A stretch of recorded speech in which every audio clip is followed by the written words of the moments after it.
السلام علیکم دوستانو. په یو ټیسټ کې ناکام شوي لوبغاړي د پاکستاني لوبډلې خلاف اعلان شوي لوبډله کې ور اضافه کیږي. د ورکړل شوو راپورونو له مخې د ملي لوبډلې لوبغاړي نورعلي زدران د پاکستان په وړاندې لوبو لپاره ملي لوبډلې ته ور اضافه کیږي. نورعلي زدران د 2019 کال نړیوال جام راوروسته بیا د افغانستان لپاره په هیڅ ډول فارمټ لوبو کې برخه نه ده اخیستې او تر ډیره د کرکټ څخه لرې پاتې شوی دی.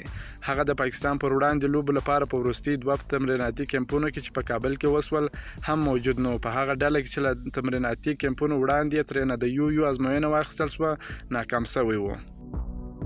د یادې ازموینې لپاره معیار 12.3 نمرې دی چې نورعلي زدران یوازې د 14.1 نمرو په اخیستو توانېدلی و. همدا لامل و چې په تمریناتي کمپونو کې ګډون نه درلود. هغه کلونه وړاندې یعنې په 2014 کال فروری میاشت کې د پاکستان لوبډلې خلاف یوه لوبه کې ښه ځلېدلی و. 44 منډې کړې وې، خو د هغه وخت له پاکستاني لوبډلې یوازې شعیب مقصود پاته دی. نور ټول لوبغاړي یا تقاعد شوي دي یا د پاکستان لوبډلې په 500 اوریزه فارمټ کې ځای نه لري.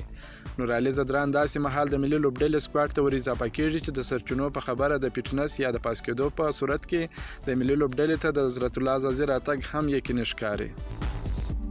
نورعلي زدران د افغانستان لپاره یو 50 نړیوال یو ورځنۍ لوبې کړې دي. د 40.2 په اوسط یې 1 نیمې سلیزې او 1 سلیزې په مټ یې ټول 1214 منډې کړې دي. هغه وروستی ځل د 2019 کال نړیوال جام د جون میاشت په 14مه نیټه د افغانستان لپاره نړیواله لوبه کړې ده چې د یاد کال په نړیوال جام کې د کوربه انګلستان خلاف وه.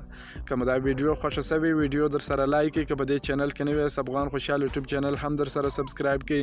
د داسې نورو معلوماتو لپاره هم زموږ سره اوسئ. تر بلې ویډیو پر د الله په امان.